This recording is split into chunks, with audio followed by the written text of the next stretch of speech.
Hey, yo, good morning. So it is the morning after the cream fast, and I have to say, I was looking forward to that fast probably more than I even should have. That was difficult.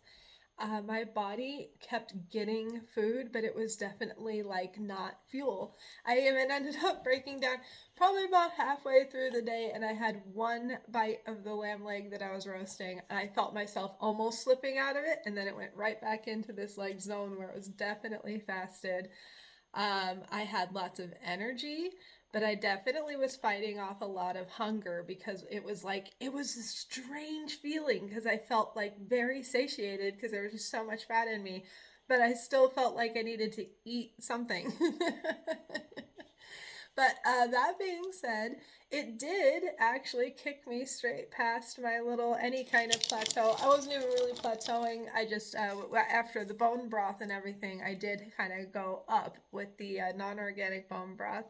And so the yogurt day took off about 2 pounds of that. And then let's see, the beginning of the cream fast, I was 153.4. And this morning I was 150.2.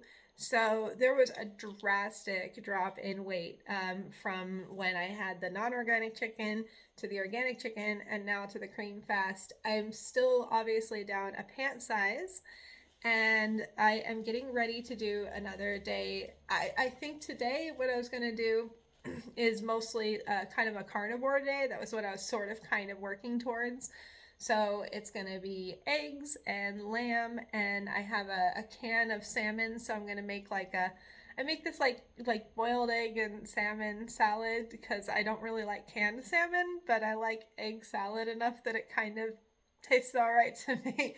But it has a lot of nutrition, so I'm trying to get through that salmon mostly. I'm never buying that salmon again. I think I'm just going to get it from Trader Joe's. They have a decent enough deal. It's like $5 per fillet, and I probably eat fish like once a week, so probably get over that.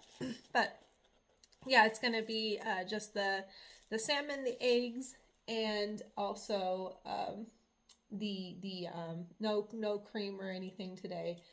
But the leg of lamb that I roasted up yesterday that I'm so excited. That being said, because it was still a fast, because my digestive system was still just knocked off its little pedestal, I'm going to go ahead and start slow, make sure I'm really hydrated, make sure I've got a lot of soft proteins in there, make sure the lamb is limited because that's more of a hard chew for my stomach. And so I probably don't want to go over like 4 ounces of lamb today. After that, I'll probably kind of increase it slowly. But I'm only going to do like 2 protein days before heading back down into some kind of, vegetable kind of node so that I can make sure that I'm getting everything. This is only for while I'm losing weight. I'm learning about foods. I learned that because I used to think I was one of those people that if I looked at dairy that I would gain 20 pounds. I was certain of it, that dairy was a huge factor in making me gain weight. And I think eating nothing but heavy whipping cream all day long definitely proved me wrong. Dairy is not what's making me fat, so I'm so excited that I'm now going to be making my keto kind of ice cream, the homemade chocolate egg and heavy cream ice cream. It is incredibly fatty, but I also did something kind of cute. I got one of those 1 ounce butter scoops, and so I'm gonna call each scoop, a scoop of ice cream. And honestly, if you look at the amount of fat content that's in the ice cream, it really makes sense. For me, I still can't stack certain foods with other foods without it causing it. And my grandfather used to talk about this all the time. He would say that dairy doesn't belong with carbs, that protein and you can have like fruit with certain things but not other things, or it doesn't help with the digestion of it. Now, I'm not entirely sure of that, but for some reason, when I had dairy without all those extra carbs, I actually lost 3 pounds. That was 120 grams of fat for one day, which is a substantial amount of fat. So it definitely I like getting through my head, you know, the old diet myths and stuff that aren't true. Fat doesn't make us fat as long as we have it in the right context. You know, we really don't need to worry about that. So anyhow, we'll keep diving into that as the weight keeps going down. Obviously, the one thing that we've seen that actually caused a little bit of a setback was that regular chicken. So we're going to keep avoiding that. I picked up another supplement at the store. It's really not that hard to buy the supplements because of the food portioning. A lot of times I end up saving money. I went to CVS because they were BOGO, and I got this and vitamin C. But I got magnesium glycinate, and I took this before bed last night. This got me such a nice deep sleep, and it's supposed to help with relaxing muscles and just relaxing your nervous system. If you have trouble grinding your teeth, this is supposed to help with that. So definitely going to give this a shot. But I also brought back one of my old belly trainers. Now, this is something that a lot of people might find a little controversial, but a lot of people use like waist trainers and corsets and stuff like that to get their waist smaller. I use a little bit of an older method. It's been used for thousands of years where I actually get more of a chain. And this I just picked up at Ace Hardware. I do not put this on so tight that you're trying to like squeeze your belly.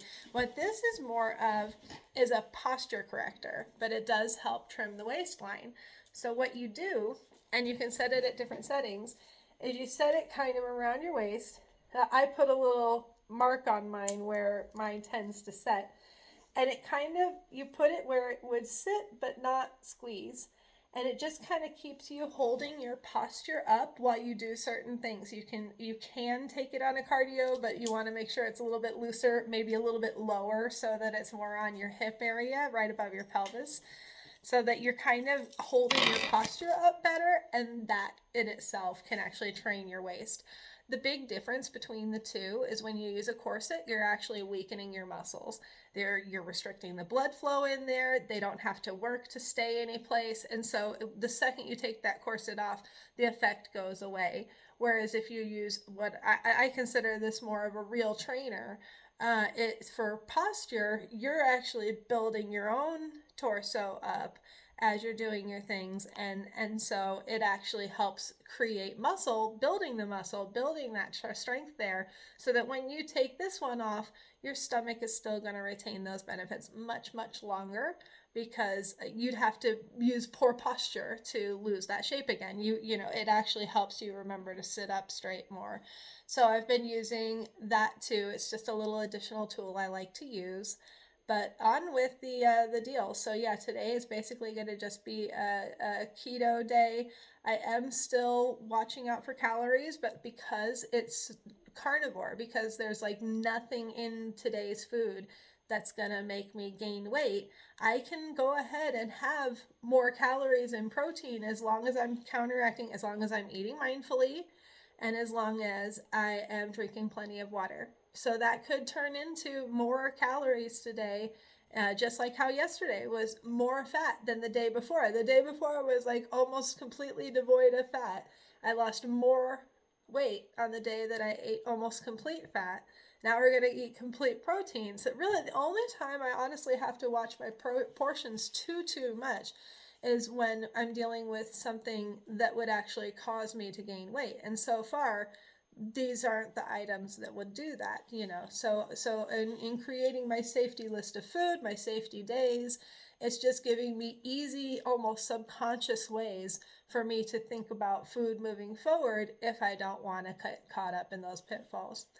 I'm still working on my mantras, and I think what I'm going to do is I'm going to try to start a different kind of show idea where I kind of just go through a set plan, and we do like a mantra every day, and we do like a quick little update, and then like a quick little moving forward kind of thing. I'm trying to make it less, what do you call it, allegorical, where it's just like I'm just sitting here like talking into a camera, and that just seems really boring. So to try to make it something a little bit more motivating, a little bit easier to follow along, because this is working quite nicely. I'm having fun. I'm learning about food. I'm learning about myself. It's an individual plan, and I think this is going to be probably the easiest diet I've ever stuck to my entire life. Cheers.